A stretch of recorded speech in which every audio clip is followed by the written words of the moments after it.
Hi everyone, my name is Renona. I'm a psychology lecturer at a university in the UK, and I wanted to make this video to hopefully help some of you decide whether or not you should pursue a PhD degree. And before I begin, I just wanted to say that if you haven't secured funding for your degree, then that should be the first thing you should look at, really, because I personally wouldn't feel comfortable going into thousands and thousands of pounds of debt in order to obtain this degree. So if you have been able to find funding and know that you're able to kind of secure your fees and be able to sustain yourself throughout your studies, then here are some additional points to consider based on my experiences and those that I've talked to. And please bear in mind that I study for a psychology degree, PhD degree in the UK, so based on your circumstances and field of study, your situation might be slightly different. So I'm sure you've all heard the advice somewhere along the lines of you need to study for a PhD with a purpose or with a final goal in mind. Now, I don't 100% agree with this because a lot of people, myself included, we may not actually know what we want to do in the future. And I think a PhD does open doors to some careers because some professions require you to have a PhD, especially the professional PhD, such as if you want to become a clinical psychologist. However, I think an academic PhD can be slightly different, and it traditionally was the route towards an academic career. And indeed, even when I did my PhD now over a decade ago, it felt like it was a message to the world that you want to become a professor or stay in higher education. And I felt like it was like a facade I had to put on, even though that really wasn't my goal, even though I didn't really know what I wanted, because otherwise I felt I would have been outcasted by the academic community. And thankfully, I think nowadays it is slightly more recognized that a PhD is not reserved only for those who want to have an academic career. And the second reason for is that you can actually envision yourself living in a city that the university is in. And this is really important because you will spend a significant proportion of your life pursuing your PhD and living in that particular location. So if it is a place that you dread going to or that you cannot imagine yourself living in, then maybe you should think twice about pursuing this PhD because our physical surroundings and our environment are so important for our mental health.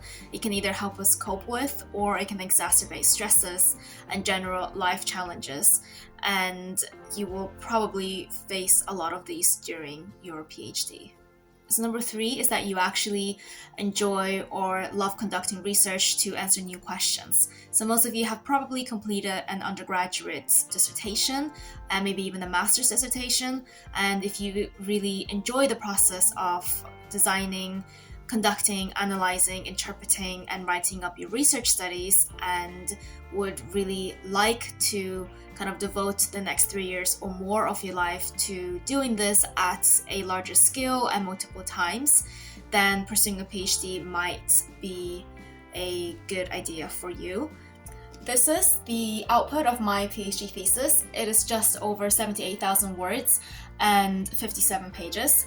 So if looking at this and thinking about your BSc and MSc kind of dissertations don't make you want to pull your hair out, then that is a good sign if you want to pursue a PhD.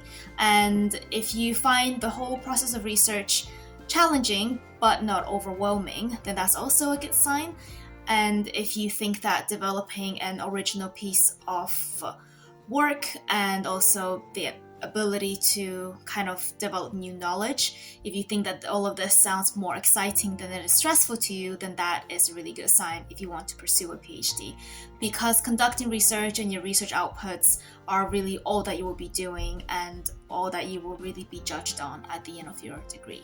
But sometimes we don't realize our love for research until we work on the right topic or with the right people, which is why it leads me on to my next point, which is that you are interested in the specific topic that you will be investigating for your PhD.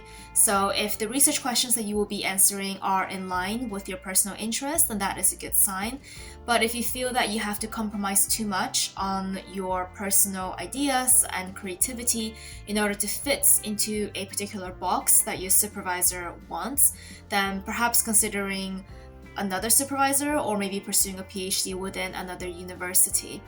And also remember to always, get to know and talk to your potential supervisor to discuss the research plan and also set out any expectations early on so that you can make sure that you are both on the same page. However, don't feel like once you have chosen a specific topic for your PhD, then you're stuck with it for life, because sometimes you may even be able to switch projects mid-PhD and you might even be able to change supervisors.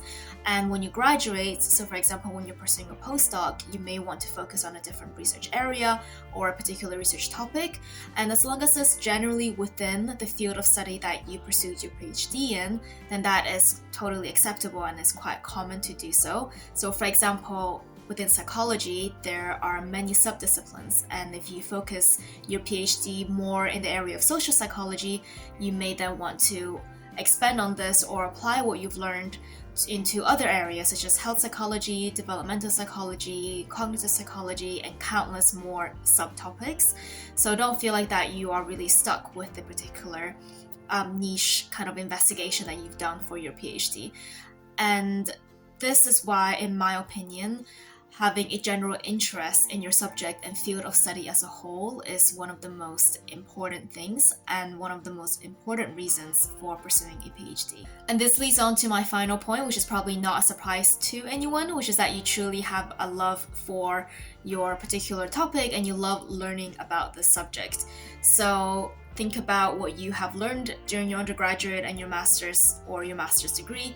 And if you feel that what you have learned are not enough and you're keen to learn more and to answer more questions within this particular field, then that's probably a good sign that you actually enjoy the process of gaining information and learning about this particular field.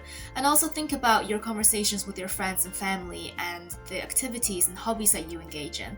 So if you constantly find yourself talking about and reading about and also kind of engaging in activities that are related to your field of study, then that's probably a good sign that you have a true passion towards this subject. And now for my list of reasons against pursuing a PhD. So number one is that you think that a PhD degree will guarantee you job security or a high salary. So first of all, job security is probably an illusion nowadays anyways, and if you want to earn a lot of money, then there are probably better ways to do so than having to go through a PhD degree, and especially if you want to become an academic, given the current climate and situations at the moment in the UK. So of course, a PhD can open doors to various opportunities and various roles within different sectors.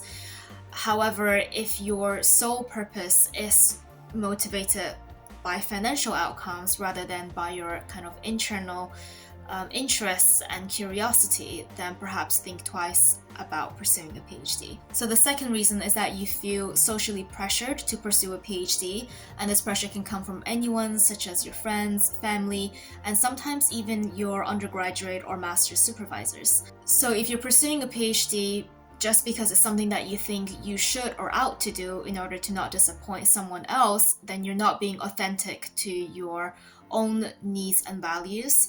And of course, you should discuss this decision with your friends and family and supervisors, and I would definitely recommend you to talk with them and to receive some guidance from them about this particular decision, as long as you make the decision autonomously based on what you truly want and also based on how much you want to and your love towards learning about this particular subject. Because only then can you be able to take ownership of your decision and be able to feel intrinsically motivated to pursue the PhD, which can take you much further on this journey than any extrinsic motivation ever could, such as wanting to live up to other people's expectations. And finally, if you want to pursue a PhD because you want to prove your worth by showing that you can achieve something that only 1% of the world's population has, then you may be quite disappointed down the road.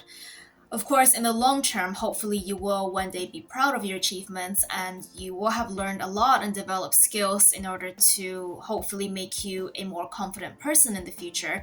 However, in the short term, whilst you're pursuing your PhD, you probably will see a significant dip in your self-confidence and self-worth. Because at one point, whilst pursuing my PhD, I really felt like I knew nothing, and I felt like the PhD sucked all of the confidence out of me and really made me question my ability and also my identity in a way. I always thought of myself as a relatively hardworking, studious, and diligent person, and because of that, I did relatively well in school beforehand. So my PhD really, truly humbled me.